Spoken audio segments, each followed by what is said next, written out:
Hello दोस्तों, स्वागत है आपका ओमा एग्ज़ाम। तो जैसे कि हम एमपीजी के पढ़ रहे हैं, एमपीजी के, क्योंकि 2022 आने वाला है, लगभग आ ही गया है। तो क्या है कि आपके सारे एग्ज़ाम जो कि एमपी पुलिस, एमपी पीएससी, पटवारी की और एसआई के एग्ज़ाम नज़दीक है, यानी कि आ भी सकते हैं।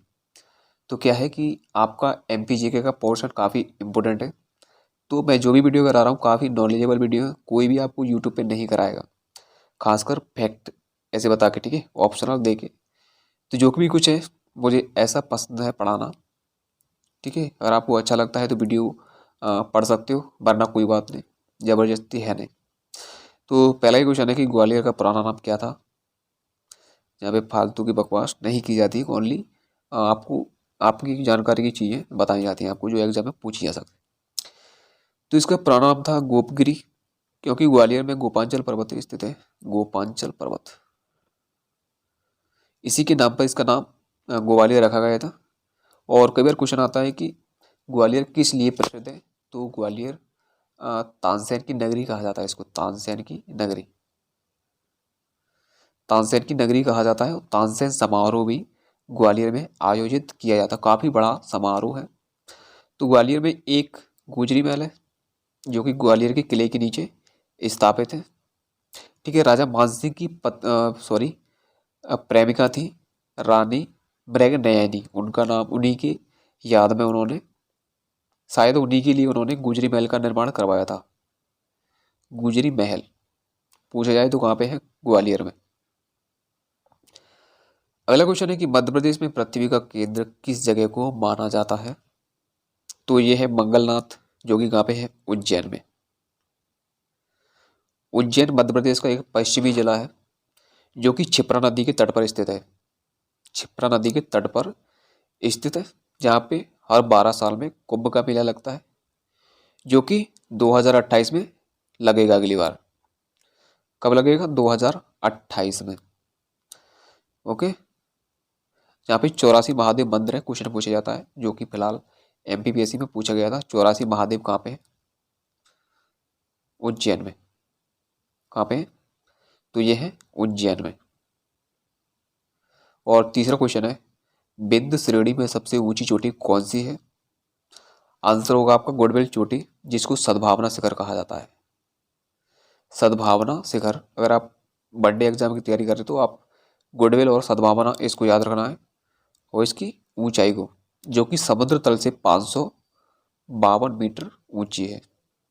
अगर आप एमपीपीएससी के लिए देख रहे हो इस वीडियो को, तो आप इसके दो नाम और हैं, उसको याद रखना। गुडविल चोटी के किसको कालूमार,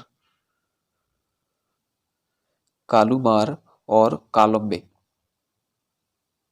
कालम्बे, अगर आपको इसमें से कोई भी नाम पूछा जाए तो ये किसके नाम है, गुडविल चोटी, यानी कि सद्भावना शिखर के। और अगर फुट में लंबाई पूछी जाए समुद्र तल से, तो 2467, 2467 समुद्र तल से इसकी ऊंचाई है। चौथा क्वेश्चन है कि चंबल बेसिन में सबसे उत्तरी जिला कौन सा है। चंबल बेसिन चंबल संभाग के, यानी कि चंबल संभाग, तो इसके अंतर्गत 3 जिले आते हैं, भिंड, मुरैना और श्योपुर।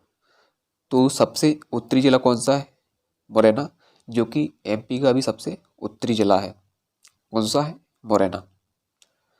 तो चंबल नदी की बात करते हैं तो ये कहाँ से निकलती है, इंदौर, इंदौर के पास महू, महू काफ़ी प्रसिद्ध है। क्यों प्रसिद्ध है, क्योंकि यहाँ पे डॉक्टर भीमराव अंबेडकर जी का जन्म हुआ था। यहीं पर जाना पाव एक पहाड़ी है, नाम की जाना पाव, जहाँ से ये नदी निकलती है। इसकी टोटल जो लंबाई है 965 किलोमीटर है। तो क्या होता है कि ये एमपी में बहती है, उसके बाद राजस्थान में, उसके बाद फिर एमपी में, जो कि मुरैना के पास से होते हुए यमुना नदी में जाके मिल जाती है। इसको याद रखना है आपको, ओके। पांचवा क्वेश्चन है कि देश की आज़ादी के बाद मध्य प्रांत, यानी कि सीपी और बरार, आपने पढ़े होंगे। मध्य प्रांत की राजधानी क्या थी, तो ये नागपुर थी, जो कि वर्तमान में महाराष्ट्र में मिला दिया गया है। क्योंकि क्या था कि 1956 तक ये बरार, सीपी बरार की राजधानी थी नागपुर, ठीक है। 1956 के बाद क्योंकि यहाँ पे मराठी भाषा के लोग ज़्यादा रहते थे, इसलिए इसको 1956 में यानी कि महाराष्ट्र में मिला दिया गया था। क्वेश्चन पूछे जाए, वैसे जीके का क्वेश्चन है कि नागपुर किस लिए प्रसिद्ध है? संतरों के लिए, संतरों के लिए काफ़ी प्रसिद्ध है। कहावत है कि नागपुर जाते हैं तो संतरे लेकर नहीं जाते, ये कहावत है, क्योंकि वो संतरों के लिए काफ़ी प्रसिद्ध है, संतरे काफ़ी उत्पादित किए जाते हैं। 6वां क्वेश्चन है, बुरहानपुर जिला किस वर्ष स्थापित किया गया था? मोस्ट इंपोर्टेंट है, कई बार क्वेश्चन आ चुका है। तो बुरहानपुर 2003 में किया गया था, 15 अगस्त को, अगस्त 2003 में, ठीक है। तो बुरहानपुर के साथ 2 अन्य जिले थे, यानी कि 2003 में टोटल 3 नए जिले बने थे। पहला कौन सा है? बुरहानपुर, ठीक है, और दूसरा है अनूपपुर, अनूपपुर, जो कि शहडोल से अलग किया गया था। मैं शॉर्ट में लिख देता हूँ, शहडोल, ठीक है। और दूसरा है अशोकनगर, अशोकनगर,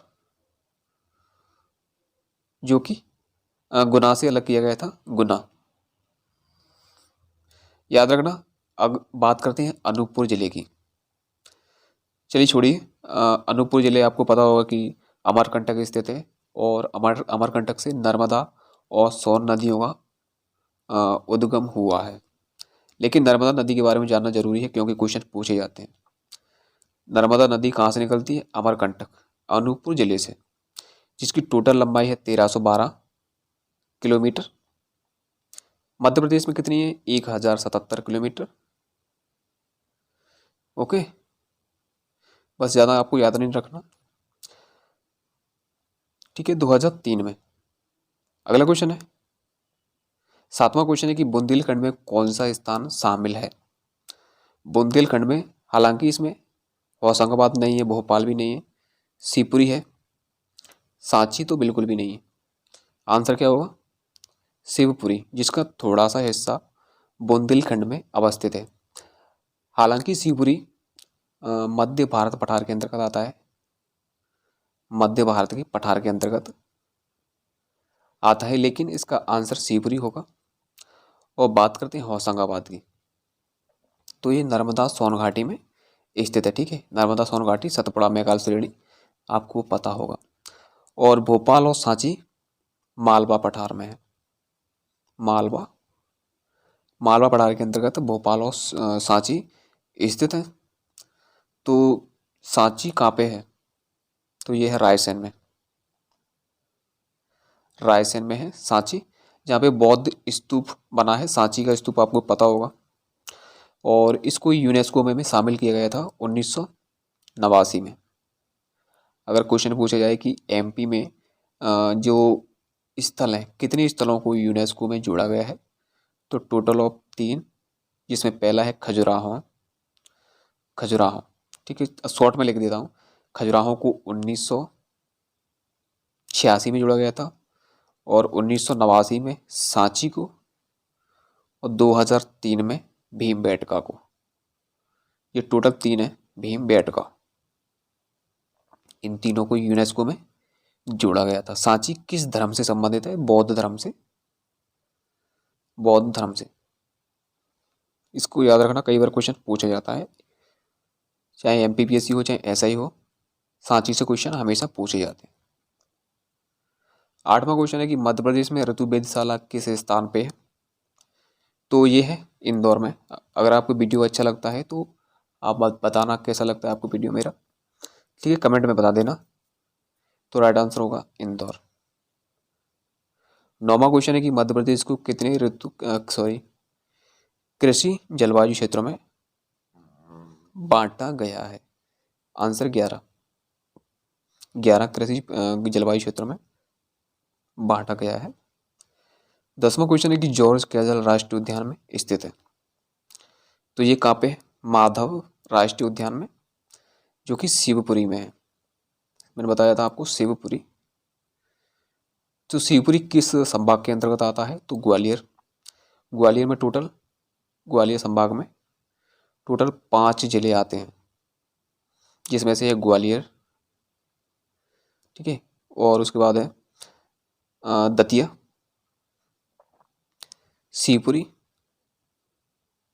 गुना, अशोकनगर। अशोकनगर अशोकनगर में क्वेश्चन पूछा जाता है कि चंदेरी की साड़ियाँ जो प्रसिद्ध है वो किस जिले में है? अशोकनगर में। अशोकनगर याद रखना, जो कि चंदेरी की साड़ियों के लिए प्रसिद्ध है, ठीक है। चंदेल वंश के जो राजा थे उन्हीं का कुछ होगा वहाँ पे। तो बांधवगढ़ राष्ट्रीय उद्यान, इसको याद रखना आपको, 1968 में इसकी स्थापना की गई थी। कहाँ पे है ये? उमरिया जिले में। उमरिया जिले में इसकी स्थित है बांधवगढ़ राष्ट्रीय उद्यान, ठीक है। तो माधव शिवपुरी में है संजय, इसकी भी स्थापना 1983 में की गई थी। थोड़े बहुत फैक्ट हैं, इनको लिख लेना कहीं में। तो ये थे हमारे आज के कुछ चुलबुले से क्वेश्चंस।